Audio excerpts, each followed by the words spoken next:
Greetings, everyone, and welcome. It is March the 21st, and over the last 12 to 18 hours, there have been massive developments in the war in Ukraine. First of all, Ukraine striking military targets, as we have talked about yesterday, but additionally, after that, Russia creating false flag events by attacking their own infrastructure inside the Kursk region, and then massive drone strikes on Odessa and throughout the rest of Ukraine. Today, I am going to try and offer you 100% video proof positive that at the bare minimum, the West, led by Donald Trump, is oblivious to the reality inside Ukraine because they choose only to listen to the Russian narrative.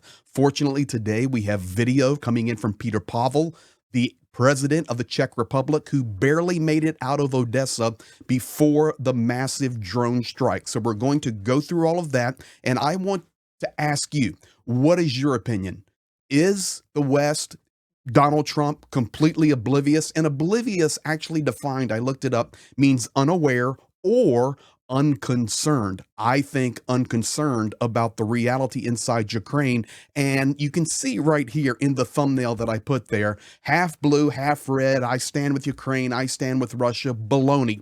You stand one way or the other in this war. And right now it is obvious. You can see the red side is a little bit larger than the blue side. And there, Pavel and Zelensky coming in with a lot of information today. And of course, we know the madness of Vladimir Putin, who is in the ear, in the mind, and running the show as the alpha dog in regard to his relationship with Donald Trump. Thank you for helping us grow. Thank you for sharing this. Ladies and gentlemen, I think you're really going to enjoy this update and get a lot of information up to the minute. And then you can decide. But for me, it's 100% obvious. Donald Trump is for Donald Trump. And he is oblivious to the reality, unaware or unconcerned, happening inside Ukraine. Let's jump in. So we know that there was a massive strike on, it was actually artillery fire coming in, filmed by drones. I was sharing that video with Professor Gertis late last night. The Russian drones were filming it. Russia blew up their own gas pipeline in the Kursk region near Suzhda. Massive explosion, massive fire.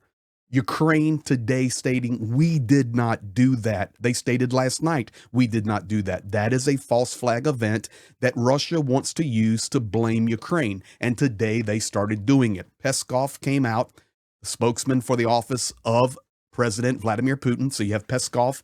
He says Putin's order to refrain from strikes on Ukrainian infrastructure is in effect, and Russians are carrying it out. That is a direct quote from Putin through Peskov to the world today. I know that's madness and unbelievable. I'm standing behind my thoughts that when Donald Trump finished his phone call with Putin and Putin said, yeah, we won't strike the energy infrastructure, that was it. There's no truce to sign. That is my opinion because I haven't heard any different. But this is really confirming it here when Peskov says, listen, Putin's order was to refrain. And you know, Witkoff believed that the Russians came out and shot down 7 of their own drones, and he believed everything that Putin said and everything that the Russians say. And if you stick around to the end, I've got a video where they are absolutely, the Russians, are mocking the office of Donald Trump and Witkoff specifically for believing them. You have to see it to believe it, and I'm going to share it with you in English. So we have Peskov, the voice of Putin, coming out today and saying, hey, we're not striking energy infrastructure. We also have the Russian Foreign Ministry response. If you do not know who this person is, this is Zakharova. She is the spokesperson for Foreign Ministry for Lavrov. She stated last night after the strike on the gas in Suzhda, Kyiv has already violated the ceasefire. See, they believe there's a ceasefire with its attack on Russian energy facility, says Russian Foreign Minister spokesperson Zakharova. And I am going to quote directly what she said. She said, now the question is how Washington will continue to manage the crazed terrorist scum. Of course, referring to what they call the neo-Nazi Kyiv regime led by the dictator and terrorist Zelensky. They are mad, ladies and gentlemen. They're crazy. This is one of the reasons why a ceasefire is absurd. plays right into the Russian narrative. They will always point the finger at us. It was not for nothing that President Putin asked Trump. We're getting more information. How will you control this? Now, on that statement, I believe it. I believe that Putin did ask Trump, most likely, okay, if we do a ceasefire, how are you going to control it? Because he wants to point the narrative in. It's the Ukrainian terrorists that are doing everything. That's what you need to remember. And this is why I come back to this statement here. I believe that Donald Trump is 100% oblivious to the reality, because he's choosing to believe the Russian disinformation and buddy up and partner. He calls it himself. I'm stating facts. My friend, Vladimir Putin, my friend, Xi Jinping, my friend, Kim Jong-un. It is obvious. I could say this is 100% obvious that he is 100% oblivious. Remember, oblivious meaning unaware, or unconcerned meaning do not care. We all know the answer. Donald Trump only cares about Donald Trump. So while all of that is happening, a massive strike happens on Odessa. I'm going to play some video for you. On the right, that is Peter Pavel, the president of the Czech Republic. He was there in Odessa and was on a train 20 minutes prior to it departing. And you're getting ready to hear him speak about that. Unbelievable what he's going to say. Here, this is what was Odessa. You can see it. So this is okay. How on earth can the United States say this is okay? So look at the cars destroyed. Here comes a guy bringing out a dog. It was a devastating attack on Odessa. And ladies and gentlemen, it's nonstop. And you may be asking, okay, why is it so often Odessa is hit so hard? They are using a new attack strategy, and I'm going to put a video out on that. First of all, when it's ballistics, there's no time for the air alarm. You can go back a month or so ago and you can see Zhenya and I under a ballistic attack. You don't even hear the missile come. It's just there, and there's an explosion. But for the drone attacks, they're using a completely new technology. They're using a new strategy, and I'm going to break that down for you. They're swarming the drones on Odessa and overpowering the air defenses. Additionally, before we go further, I will remind you that it's been like 3 or 4 nights in a row that we've seen massive drone strikes all throughout Ukraine. I can tell you today, according to Ukrainian information, all the jets, the airplanes, the bombers are loaded. Typically, this is indicative, maybe not tonight, maybe not tomorrow, but when Russia has been attacking very heavy with drones, typically within a couple of days, the ballistic missile attack comes. We shall see what unfolds for that. Now, I want to ask you to be the judge. Please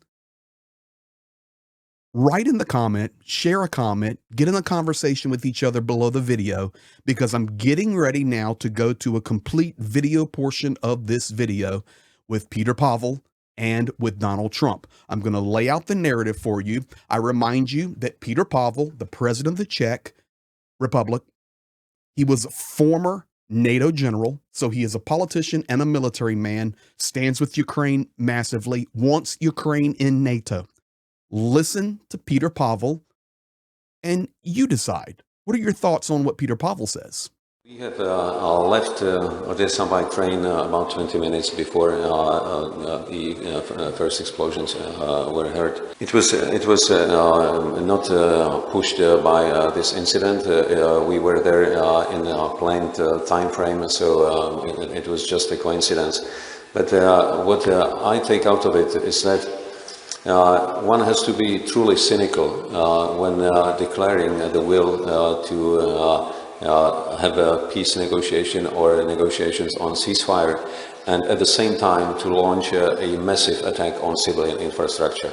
It's extremely difficult to deal with such a party, and that's why I believe that we have to clearly point to these events to demonstrate how Russia approaches these talks with what kind of responsibility, and we have to be very cautious about any potential agreement.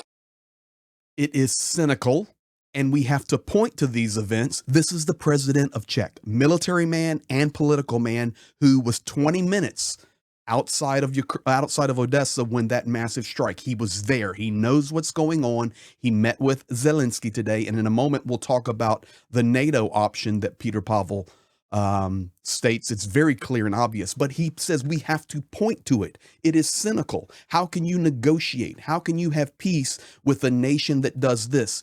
These are direct statements, not only for encouragement for Ukraine, for Western European and for Western leaders and European leaders and UK. It's statements directly to Vladimir Putin and his evil regime, but it is also a direct statement to Donald J. Trump.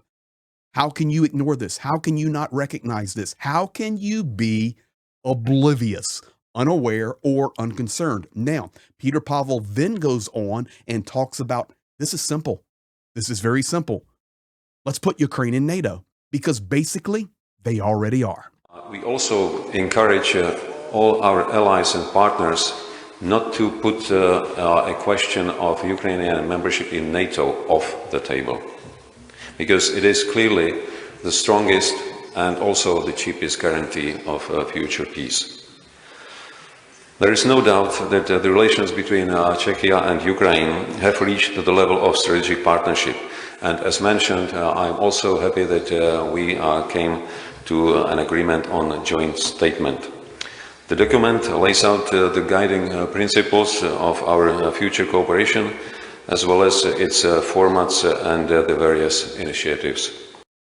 And so there you have it. Now, that was a direct statement to Donald J. Trump, because it is the United States spearheading the lead, spearheading the argument to keep Ukraine out of NATO. But as Zelensky said yesterday, so logical, we're already receiving your weapons. We receive your intelligence. We receive your training. We receive everything but a NATO membership. Now, that because of Article 5 and the fear of Russia? I don't know. Ultimately, what is the thought mindset other than, once again, we're oblivious to the reality of what is going on, but Peter Pavel very directly stating it's the simple answer. This is what we need to do. And if you talk about Donald Trump, and he's always about the art of the deal and money, and you're going to hear about that on a video from him just in one more minute, Peter Pavel even says, okay, it's even cheaper. It's more economic. It's smarter that we bring Ukraine into NATO. You decide. What are your thoughts on that? Now, let's move. Donald Trump and Peter Hegseth had a press conference there in the Oval Office, and after that, he was asked some questions, and a couple of these questions, of course, went straight to the war in Ukraine. And to be honest, ladies and gentlemen, this is the reason for the title of the video, 100% Oblivious. And of course, it's 100% obvious that he's 100% oblivious, unaware, unconcerned, and only cares about himself, and fully receiving his information from the Russian side. Here is video clip 1, and I know you're going to burn the comments up on this one. Here you go. As Russia continues to attack Ukraine, are you planning to impose any sort of sanctions? Well, they're fighting against each other. Yeah, I think we're going to have, we have a ceasefire on a lot of areas, and so far that's all held very well. And Okay, hello everybody. Hello everybody. Did you hear it? I'm going to play it again for you, not to make the video any longer. I want to be economical and caring about your time, and thank you for supporting our channel, subscribing, liking, commenting, sharing it.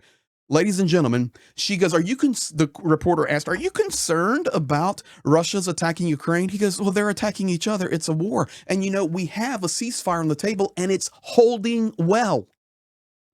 Listen, you may have missed it. I know I have many, many viewers that, you know, maybe English is not your first language. I'm going to play it again. This is what he says. It's holding very well. Back to my premise at the beginning of the video that Donald Trump and Vladimir Putin thought they had a ceasefire agreement on infrastructure, which means Vladimir Putin is playing Donald Trump like a fiddle. Here, listen to the video again. As Russia continues to attack Ukraine, are you planning to impose any sort of well, sanctions? they're fighting against each other. Yeah, I think we're going to have, we have a ceasefire on a lot of areas, and so far that's all held very well. Okay, and we have a ceasefire, and so far that's held very well. How well has that helped? Really? It's holding great. Look at that. Powerfully holding. Oh my goodness, ladies and gentlemen, 100% obvious that he's 100% oblivious. I'm just giving you the video proof. You decide for yourself what is your opinion. Now, one more statement he made, and he does. He tries to make it personal now about Ukrainian soldiers and Russian soldiers are dying, these young men. Listen, it is a war. Russia invaded Ukraine. Ukraine is defending its sovereignty. Ukrainians would not be dying if Russia did not invade. For some reason, he misses that point, but then he moves it to the big topic, $350 billion, and it's all Joe Biden's fault. I can tell you, I've dealt very well with both gentlemen, and we have, I think we have the confines of a deal. I hope we have the confines of a deal. I'm doing it for two reasons. Number one, and by far most importantly, thousands of young people, and they're not American people, they're Russian and they're Ukrainian, are being killed every week, thousands a week. And also the United States has paid, because of Biden, $350 billion on a war that should have never happened. If we had a competent president in this sitting right here, that war would have never happened. It would have absolutely never happened with me, and it didn't happen for me.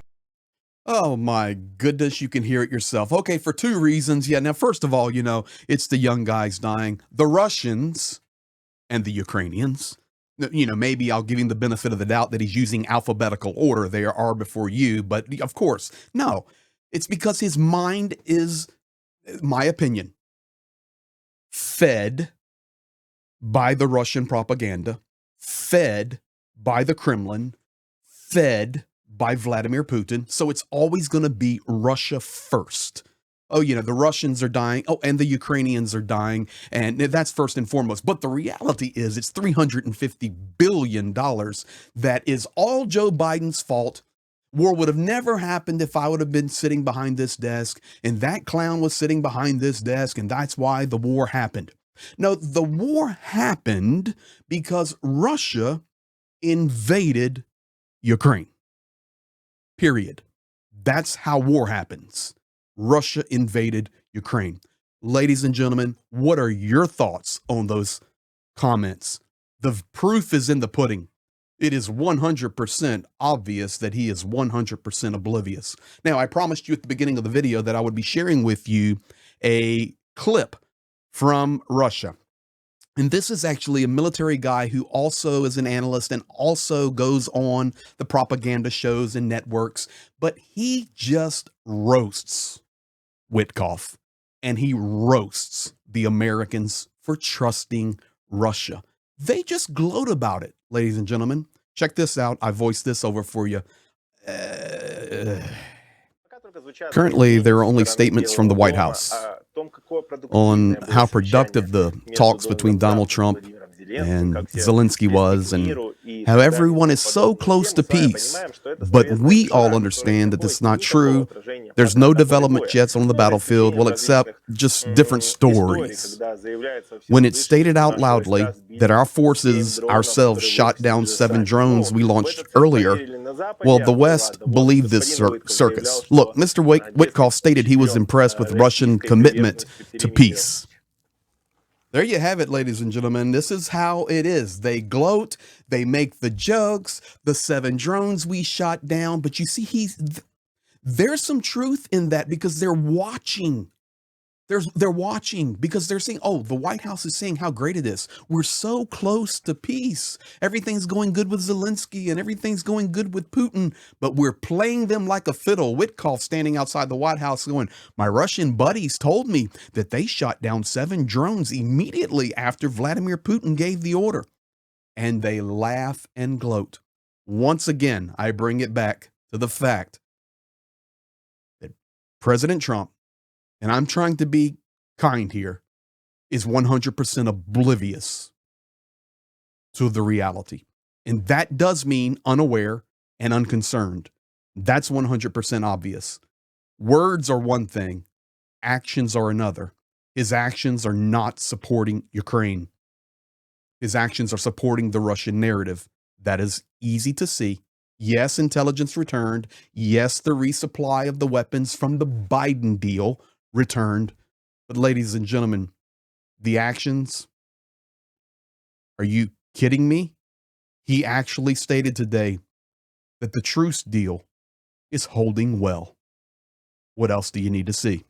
Thank you for being here. Thank you for sharing. Thank you for commenting. Thank you for liking. Thank you for being a part of our team, helping us grow. We're growing rapidly, trying to share truth and prove it and validate it, give you some Ukrainian perspective at the global events of what's happening.